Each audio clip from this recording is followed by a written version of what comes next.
Hi, everybody, and welcome to Awake and Aware Eating and Living Daily Reflection. Let me just center this.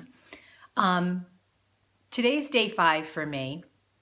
I'm feeling really good. The key for me at this stage of things, as I start to feel really good, is to know my brain and my body are not all better. It's almost like when I've recovered from the flu or a cold and I start to feel better and I do too much and I get sick again or I start to feel worse. So it's something I need to be really mindful of. I'm feeling really good. I have a lot of energy. I have a zest for life. I want to be of service to other people because I love being of service to other people. I just get so much from that. And I know I need to pace things slowly because I know if I don't, I'm going to end up overdoing. I'm going to end up getting overwhelmed physically, emotionally, mentally, and I'm going to want to turn to food.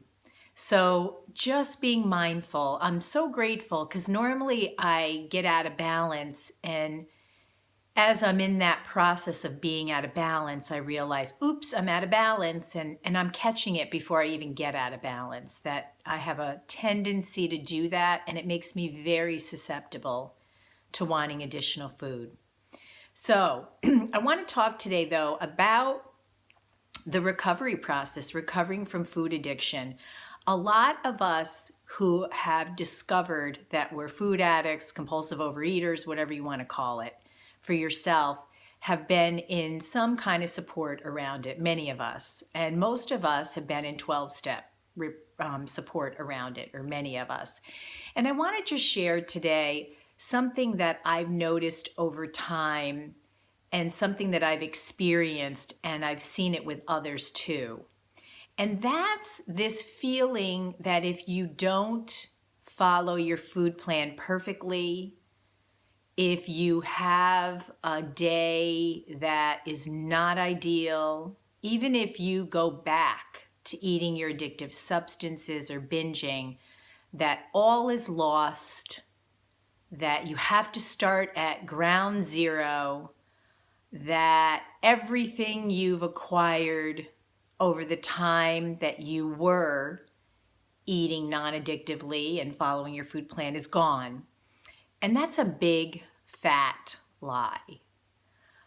It's one of the things I've seen, and again, my experience is in 12-step groups. Maybe people have experience in other groups and maybe it's different. But my experience has been that that attitude leads people to lie about how they're really doing. It leads people to isolate. And it leads to a lot of shame and guilt, and it's a bunch of crap. It's a bunch of crap. So, even though last Thursday I binged on sugar, I am still very wise. I'm still very emotionally mature. I'm still very spiritually enlightened to the degree I am.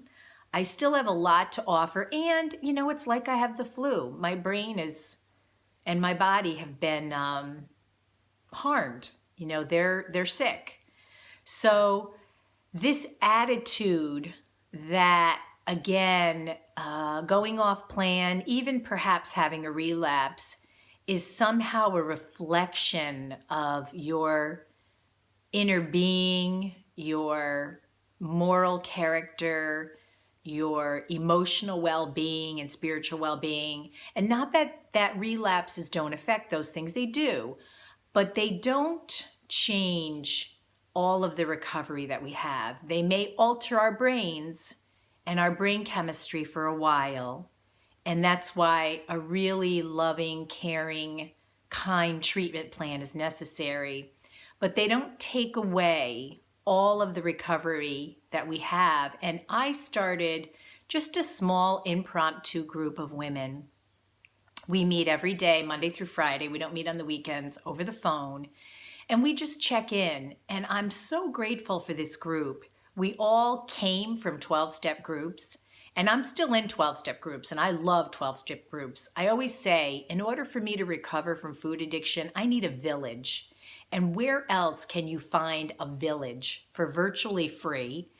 And it's immediate. You've got a village, joining 12-step groups. So love them. But this group that we're in, it really is very open and expansive, and people can share where they're really at. It's not to give people permission to hurt themselves with food. We're all much more evolved than that. But we all have this chronic late stage food addiction, and we're all getting older. We're in our 50s and 60s, and so it has a huge impact on us.